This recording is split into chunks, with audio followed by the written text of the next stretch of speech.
Itan, anong mga usually ginagawa mo pag Holy Week? Paano mo dinaos ang Holy Week?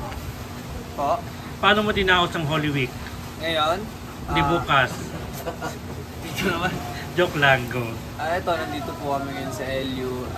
Hindi kami kumakain ngayon ng mga karne. Iiwasan namin yun. At yun, more gulay, more fun.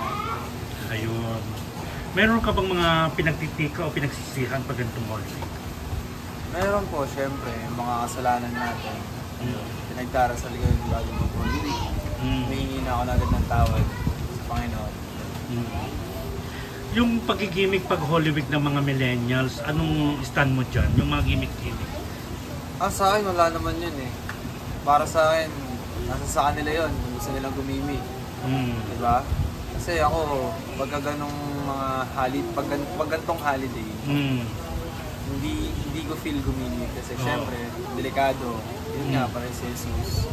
Kahit sabihin na natin mga kasabihan lang yan.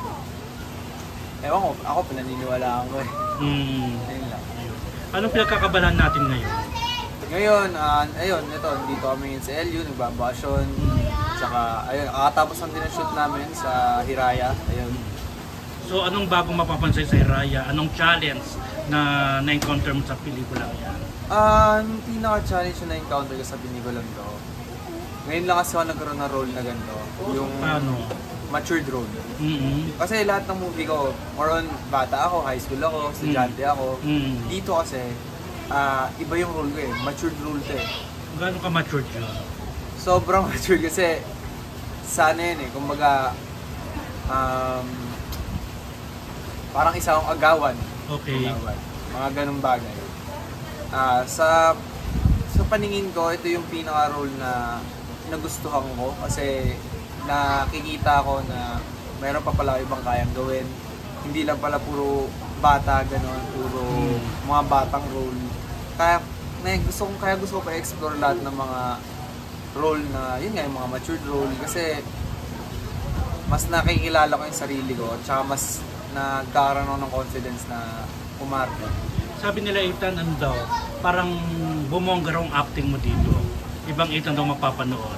Opo, ibang-iba po talaga. Kasi, yun nga, tulad nga na sabi ko, ngayon lang po ako nagkaroon ng role na ganito, matured role.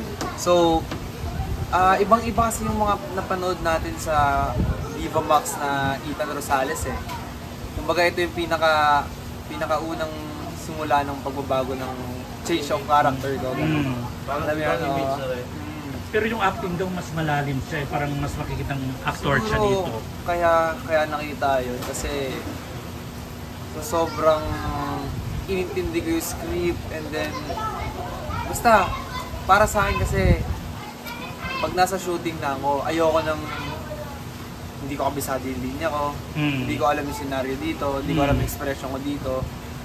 Kasi tuwing gumagawa na ako, tuwing nagkakaroon man ako, pag binibigyan yung script, binabasa ko na agad yun. Yun, ilalagay ko lang suot ako sa sequence na to, yung emosyon ko iba dito, ganun. Kumbaga ginagawa ko na agad ng guide para mismong shooting din, ready ako. Sabi ni Rico parang 5 posisyon yata ang ginawa sa pelikula to. Totoo ba yun? Opo, totoo po yun. Picture namin kayo So, 5 posisyon yun. Yan ang sulit ka. Paano ka? Saan ang mga nagustuhan mong posisyon doon? Lahat, syempre lahat. Sa kwarto ba yan o sa labas? Outdoor? Ay, di naman. Sa kwarto naman yun, sa kwarto. Oo. Abangan nyo na lang po kung anong mga posisyon yung mga... Pero may bagong ginawa ka ditong sexual position. Meron dito. Actually, mga tatlo yung nagawa akong bagong sex position. Ano, sa'yo galing yan o galing kina-direct? Galing po kala direct. Oo. Wala kang sinuggest na dapat ganito? Wala po eh, kasi di ako mapag-suggest eh. Kasi alam niyo yun, yung AD po namin is pinsan ko si Direct Queen. Ayun, syempre ako po focus lang po ako sa work. Ayoko po munang isipin na pinsan ko siya. Ay, kasi pag naisip ko na pinsan ko siya, nawawala ako sa character ko. Lalo na pag love scene, syempre makikita niya ako eh. Pinsan ko. Ayoko na makita na kaubad ako, di ba? Oo. Siyempre nakakahiya po. Nailang ka. Sobrang nailang po ako. Sa assistant director, di sa kalabsin po? Hindi po nila sa lab scene ko, doon po sa AD. Kaya pagka tuwing may lab scene po, ang iniisip ko, wala po si Ate Queen. Kasi syempre, pagka inisip ko na shit, si Ate Queen. Nahihiya ako eh. Kumbaga parang, ano ba yan? Nakakaya na, ba't nandito si Ate? Ganun. Pero yun nga. Hindi mo na-request na wala siya sa love Hindi ko na-request yun. Kasi, hindi ko naman, nung mga times naman na yun, hindi ko naman na naiisip na, yun nga, siya yung nag-iigi sa amin. Oo. Kasi, iba na yung ano ko nun eh, iba na yung karakter ko. Kumbaga, sobrang character na ako na si Rocky. Kumusta si Queen Carillo bilang assistant director? Actually, bilang assistant director, si Ate Queen, sobrang igagayad ka niya sa lahat. Okay. Kumbaga, pag ako kasi hindi niya ako masyado ginaguide. Kasi, palagi po ako nagtatanong sa kanya. So, tanong ko, anong sequence sunod? Anong sequence ganyan? Ano yung emotion ko dito? Ito yung, palagi kami may eksena ni Ate Queen. So, natutuwa ako dahil yung role ko, kuya niya ako sa anong yun. Eh, syempre, di ba, Kasama dito si Queen. Yes, kasama din po dito si Bukod sa Ate Queen assistant Carillo. director. Bukod sa assistant siya, ano din po siya dito, artist din po siya dito. Sabi nila 18 daw ang artista dyan. Totoo ba na nagkaroon ka ng inspirasyon sa pelikulang yan? Opo, dito. 18 po kaming artist dito sa pelikulang to. Pero wala naman pong inspiration na nagaganap. wala naman po. Ano masasabi mo kay Rica bilang katrabaho o actor? Sobrang galing at sobrang professional. Sobrang masaya ka trabaho, ayun, sobrang gaan. Kasi bago kami mag-lab sync, yun nga, nag-uusap muna kami ganun. Kung ano yung mga pinag-usapan namin, yun nga, kasama namin yung AD, si assistant director, si Ate Queen, na yun nga, nag-uusap kami ng mga limitation.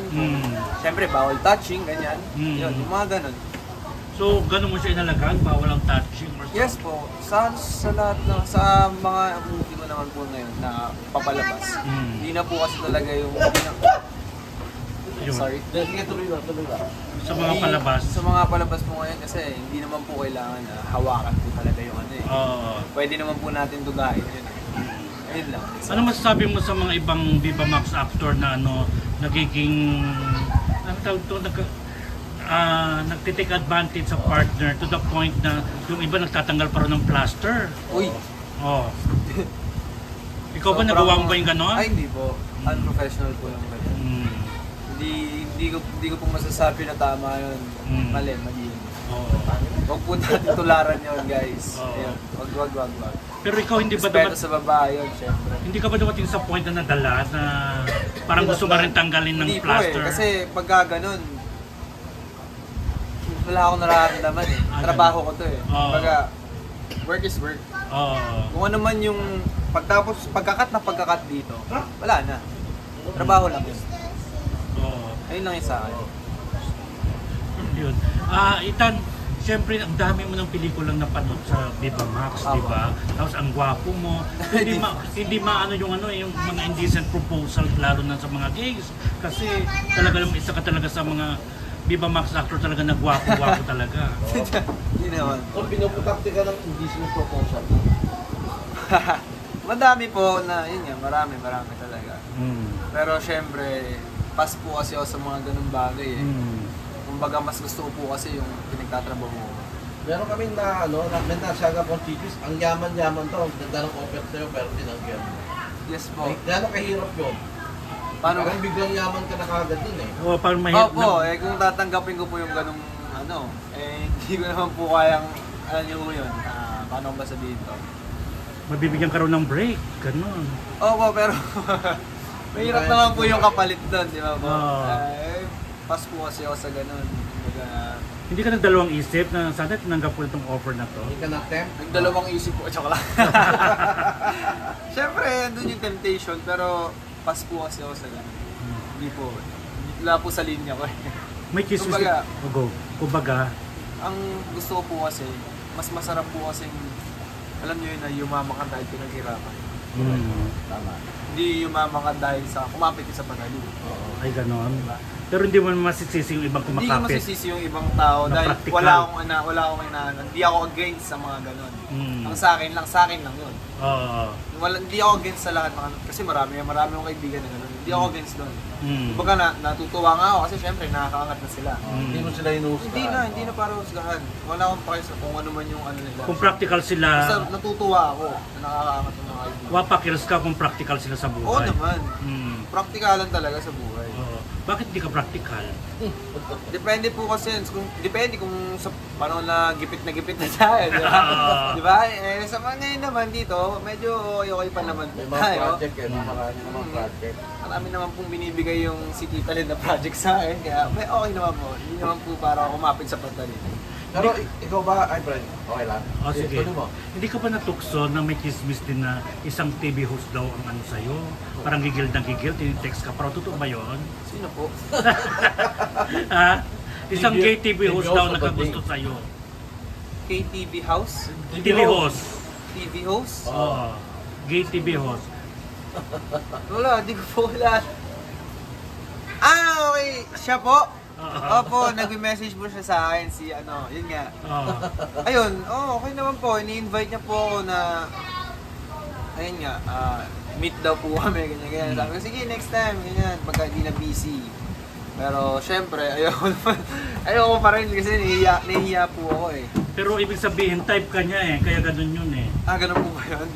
Yun ang dating eh. Alam ko naman po, kumbaga, Paano na nakakahiya yun? naman po kung isnabing ko po sa message, di ba? Mm. Nare-replyan ko naman. Na paano lang, na padisente lang ganun. Opo. Nare-reply lang. Para baka sabihin, masungit po ako, di naman po ako kilala sa mga, di ba po? Ayun lang. Ikaw ba, Ethan, wish mo rin makalabas sa hindi lang sa Viva Max. Diba, sa Netflix, sa mga sinihan, yung mga movie mo. Opo. Wish ko po yun na makalabas po ako. Hindi naman makalabas. Magkaroon din ng project. Magkaroon po ako ng ibang project na Bukod sa Viva Max. bukod sa naguhubad po ako. Gusto ko po magkaroon ng wholesome. Hmm. Uy, kumusta na si Shandy Guzman? Kumusta ng grupo niyo? Parang hindi siya napagkikita, lalo ng press ko na mapanood ko. Wala rin, oo.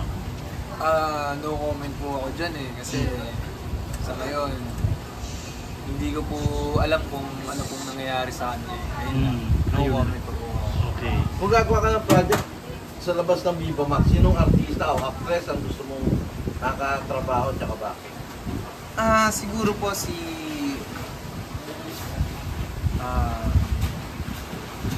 Kuya Jericho. Babae.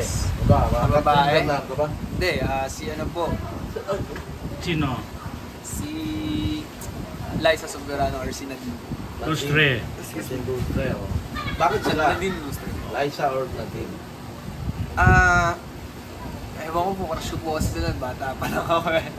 Crush mo na sila. Opo, ayan. Lalo na po si Ate Liza. Gusto ko lang po maka-work. Gusto ko makasama po sa mga movie nila kasi sila po yung mga nakikita ko nung panahon na nanonood ako ng mga movie, nung bata pa ako, pinapangarap ko pa ng mag-artista. Yung Hiraya, kailan papalabas yun? May idea ka naman? Wala pa po akong idea is coming sa Hiraya eh. Ang alam ko po is sa Dayo. Kasi papalabas na po ata April 19. coming April 19. Kasama ka rin ba doon? Ay, Ay, hindi po kasama. money for us. Oo. So, Excuse me. doon sa Hiraya, anong papel mo, anong name mo doon bilang kagawan? Ako po si Romel. Romel. Tapos, ito ba yung isa sa pinaka-sexy mo? Hindi naman po sa pinaka-sexy, pero ibang klaseng sexy. Pinaka-challenging. Pinaka-ibang Ibang Ethan role, na mapapanood. ibang Ethan po mapapanood. Baka may gusto kong i-share doon sa 5 posisyon na yon, kung anong tawag mo.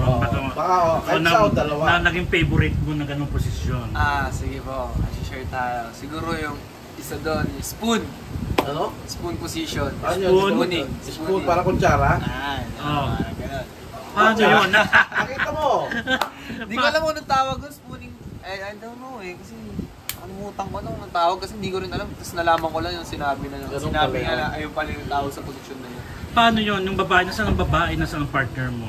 Nakahiga? Nakahiga na nakatagilid po, tapos nakahiga din yung babae. Nakatagilid ka rin. Oh. Parang dog style na nakatagilid. Parang naarap lang. So, Favorite mo yung ganon? Gusto mo... Hindi naman sa favorite. First Yun time lang mo yung ginawa? first time kong ginawa. Hindi ka naman nahirapan. Hindi naman. Exciting naman. Exciting naman, pero yun nga. So, abangan yun. Iniiwasan ko pa rin na baka may masabi sa akin yung kapartner ko. Oo, Inaabuso ko nga, diba? Enjoy, pero syempre, andun pa rin yung respect. So nagpa-plaster ka talaga? Oo naman po. Anong next mo after Hiraya? Wala pa po sa ngayon. Wala pa po. Ay, meron pong sinabi sa akin si Tita Len. Yun nga, yung kasama ko din nata si Kuya Marco and then si Christine Vermas. Na parang hindi ko pa alam kung anong title ng movie. Pero nag-casting na daw. Yeah. Pero may movie ka bang natapos hindi pa napapalabas after mapanood? Huh? Wala pa.